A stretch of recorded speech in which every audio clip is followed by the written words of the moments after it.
Hello, എല്ലാവർക്കും പുതിയൊരു വീഡിയോയിലോട്ട് സ്വാഗതം. ഇന്നത്തെ വീഡിയോയിൽ വളരെ എളുപ്പത്തിൽ തയ്യാറാക്കാൻ പറ്റുന്ന 3 റെസിപ്പീസാണ് ഷെയർ ചെയ്യാൻ പോകുന്നത്. ഒരു പ്രഷർ കുക്കർ മാത്രം മതി കേട്ടോ ഈ 3 റെസിപ്പീസ് ഉണ്ടാക്കാനായിട്ട്. വളരെ എളുപ്പത്തിൽ തയ്യാറാക്കാൻ പറ്റുന്ന ഒരു ചിക്കൻ റോസ്റ്റ്, കറിയായിട്ട് വേണമെങ്കിൽ ഇത്തിരി കൂടുതൽ വെള്ളം ഒഴിച്ചാൽ മതി കേട്ടോ, അത്രയേ ഉള്ളൂ വ്യത്യാസം. പിന്നെ നല്ല കടലക്കറി, നല്ല കൊഴുപ്പുള്ള കടലക്കറി. കടലക്കറിയൊക്കെ പ്രഷർ കുക്കറിൽ കപ്പയെന്ന് പറഞ്ഞാൽ ഉണ്ടാക്കാൻ പറ്റും, എന്ത് എളുപ്പമല്ലേ. പിന്നെ നല്ല കിടിലൻ ബീഫ് കറി. കിടിലം എന്ന് വെച്ചാൽ ഭയങ്കര ടേസ്റ്റാട്ടോ. ഇതിൻ്റെ ടേസ്റ്റ് ഇഷ്ടപ്പെട്ടിട്ട് ഇപ്പോൾ ഞങ്ങളിങ്ങനെ ഒറ്റയടിക്ക് പ്രഷർ കുക്കറിലാണ് ഉണ്ടാക്കാറ്.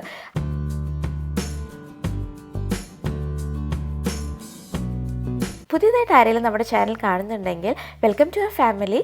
എല്ലാവരും ഒന്ന് സബ്സ്ക്രൈബ് ചെയ്ത് സപ്പോർട്ട് ചെയ്യാം കേട്ടോ. അപ്പോൾ എന്തായാലും നമുക്ക് റെസിപ്പീസിലോട്ട് കടന്നാലോ, സമയം കളയണ്ട അല്ലേ.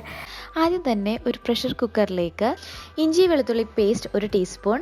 ഇങ്ങനെ പേസ്റ്റ് ആക്കണം എന്നില്ല, ഇഞ്ചിയും വെളുത്തുള്ളിയും ജസ്റ്റ് ഒന്ന് ഇട്ടാലും മതി. ഒരു 2 പച്ചമുളക് കട്ട് ചെയ്തത്, ഒരു പൊട്ടറ്റോ കട്ട് ചെയ്തത്, പിന്നെ ഹോൾ സ്പൈസസ്, അതായത് പട്ട, ഗ്രാമ്പു, ഏലക്ക, പിന്നെ ബേ ലീഫ്. ഓപ്ഷണൽ ആണ്, അത് നിർബന്ധമില്ല. എല്ലാവരും കറി നല്ല ടേസ്റ്റ് ഉണ്ടാവും. എല്ലാ മെഷർമെന്റ്സും ഡിസ്ക്രിപ്ഷൻ ബോക്സിൽ ഉണ്ടാവും കേട്ടോ. പിന്നെ ചിക്കൻ ഞാൻ 400 ഗ്രാം നന്നായിട്ട് കഴുകി വൃത്തിയാക്കി വെച്ച ചിക്കൻ ഇടുന്നുണ്ട്. ഇത് ഇപ്പോൾ ക്വാണ്ടിറ്റി കൂടുതൽ നിങ്ങൾക്ക് ഉണ്ടാക്കണമെങ്കിൽ അതിനനുസരിച്ച് എല്ലാം ഒന്ന് കൂട്ടി കൊടുത്താൽ മതിയാകും. ഇനി നമുക്ക് മസാലയൊക്കെ ചേർക്കാം. 1 table spoon chicken powder, 2 table spoon coriander powder, 1 teaspoon chilli flakes, 1 teaspoon paper powder. ഇപ്പോൾ ചില്ലി ഫ്ലേക്സ് ഇല്ല എന്നുണ്ടെങ്കിൽ ഒരു പ്രശ്നമില്ല, മുളകൊന്ന് കൂട്ടിയിട്ടാലും മതി കേട്ടോ. പിന്നെ കുരുമുളക് ഇട്ടാണെങ്കിൽ ഒരു പ്രത്യേക ടേസ്റ്റ് ഉണ്ടാവും. ഒന്ന് നന്നായിട്ട് മിക്സ് ചെയ്ത് കൊടുക്കുക. പിന്നെ വറുത്ത സവാള. ഈ സവാള വറുക്കാൻ സമയമില്ലാത്തവരും സവാള ജസ്റ്റ് ഒന്ന് ചെറുതായിട്ട് സ്ലൈസ് ചെയ്തിട്ടാൽ മതി.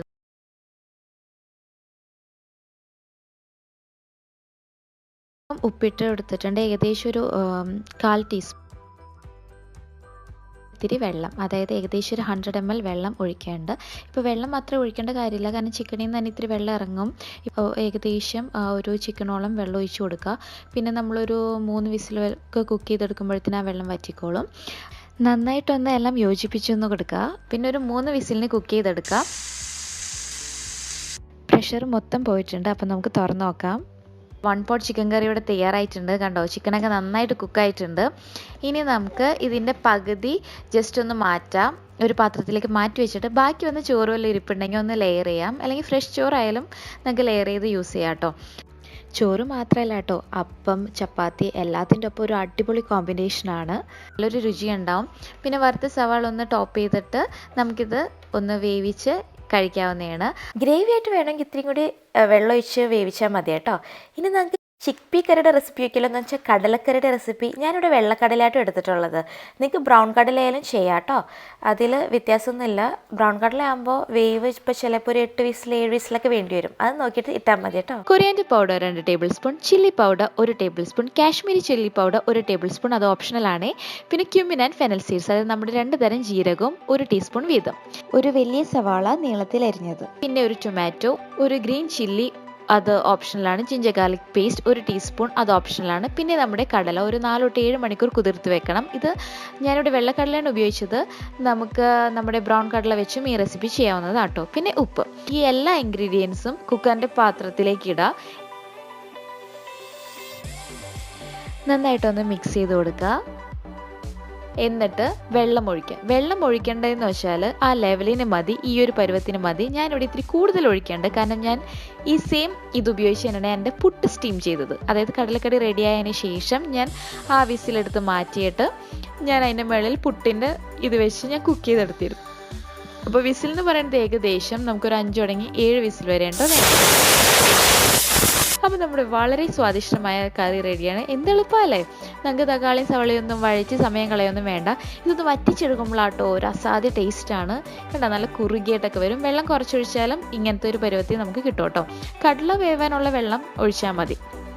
ഇത് പുട്ടിൻ്റെയും ചപ്പാത്തിയുടെയും ചോറിൻ്റെയൊക്കെ ഒപ്പം പറ്റിയ ഒരു അടിപൊളി കോമ്പിനേഷനാണ്. സാധാ നമ്മൾ കടലക്കറി ഉണ്ടാക്കുന്നതിന് പകരം നമ്മൾ ഒറ്റയടിക്ക് കടലക്കറി ഉണ്ടാക്കി, അത്രയുള്ള കാര്യം. അപ്പോൾ ഇത് എങ്ങനെയുണ്ടെന്ന് ട്രൈ ചെയ്തിട്ട് കമൻറ്റ് സെക്ഷനിൽ അറിയിക്കാൻ മറക്കരുത്. നിങ്ങൾക്ക് എന്തായാലും ഇഷ്ടപ്പെടും, ഞാൻ ഗ്യാരണ്ടി. ഇനി നമുക്ക് ബീഫ് കറിയുടെ റെസിപ്പി നോക്കാം. എൻ്റെ പൊന്നോ, ഇതൊരു അസാധ്യ ടേസ്റ്റായി പോയിട്ടോ. ഈ സമയമൊക്കെ ഇല്ലെങ്കിൽ നമുക്ക് പെട്ടെന്ന് ഉണ്ടാക്കാൻ പറ്റിയ ഒരു മെത്തേഡാണല്ലേ ഈ ഒരു പ്രഷർ കുക്കറിൽ എല്ലാമായിട്ട് വേവിച്ചെടുക്കുന്ന ഒരു സംഭവം. എല്ലാവരും ഒന്ന് കണ്ടു നോക്കട്ടോ. കുക്കറിലേക്ക് കഴുകി വെച്ച് ബീഫ് ഇടുക.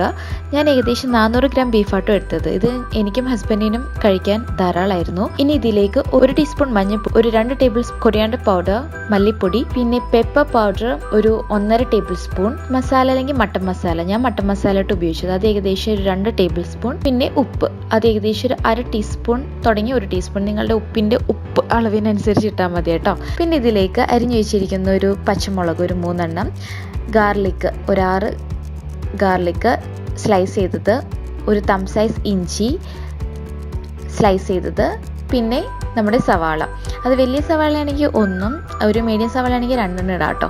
അത് ഇതുപോലെ തിന്നായിട്ട് സ്ലൈസ് ചെയ്തും ആഡ് ചെയ്യാം. ഇതെല്ലാം കൈ കൊണ്ടൊന്ന് നന്നായിട്ട് മിക്സ് ചെയ്യുക. ഇത് ആ ബീഫിൽ നന്നായിട്ട് ആ മസാലയൊക്കെ ഒന്ന് പിടിക്കാൻ വേണ്ടിയിട്ടാണ് കുക്ക് ചെയ്യണതിന് മുന്നേ. അപ്പോൾ എല്ലാം ഒന്ന് നന്നായിട്ട് യോജിച്ചിരിക്കും നമ്മൾ അടുപ്പത്തിന് മുൻപ് തന്നെ.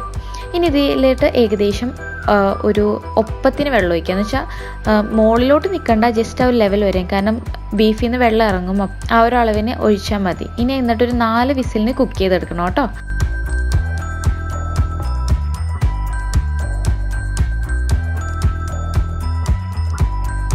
ഇതിപ്പോൾ കുക്ക് ചെയ്ത് കഴിഞ്ഞതാണ്, 4 വിസിൽ കഴിഞ്ഞ് പ്രഷറൊക്കെ പോയിട്ട് ഞാൻ നോക്കിയതാണ്. ഇപ്പോൾ ഇതാണ് പരുവം. പക്ഷേ ഇനി നമുക്കിതൊന്ന് അടുപ്പത്ത് വെച്ച് ഒന്ന് ഇത്തിരി വറ്റിച്ചെടുക്കണം. അപ്പോൾ നല്ലോണം കുറുകും.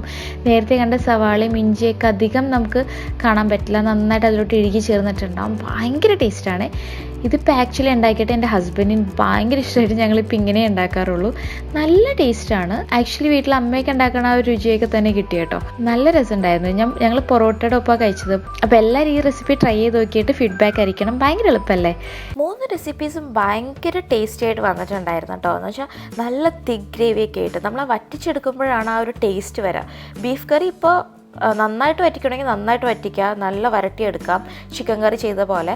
അല്ലെങ്കിൽ നമുക്ക് ഗ്രേവിയോടുകൂടി തന്നെ എടുക്കാം. അതൊക്കെ ഓരോരുത്തരുടെ പേഴ്സണൽ ഇഷ്ടത്തിനനുസരിച്ച് നിങ്ങൾ ആ വെള്ളം ഒഴിച്ചു കൊടുത്താൽ മതി കേട്ടോ.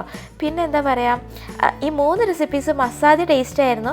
എല്ലാവരും ട്രൈ ചെയ്ത് നോക്കാം. നിങ്ങൾക്ക് സമയമൊക്കെ കുറവാണെങ്കിൽ പെട്ടെന്ന് ഉണ്ടാക്കാമല്ലോ അല്ലേ? ചിക്കൻ കറിയോ ബീഫ് കറിയോ കടലക്കറിയൊക്കെ ഉണ്ടാക്കാൻ ഇനി ഒരു ബുദ്ധിമുട്ടും ഇല്ല. ഒരു പ്രഷർ കുക്കർ മാത്രം മതി, പിന്നെ ഇൻഗ്രീഡിയൻസും. അപ്പോൾ എന്തായാലും അടുത്ത പ്രാവശ്യം നമുക്ക് നല്ലൊരു വീഡിയോ ആയിട്ട് കാണാം. സന്തോഷമായിട്ടിരിക്കുക. Take care. ബൈ.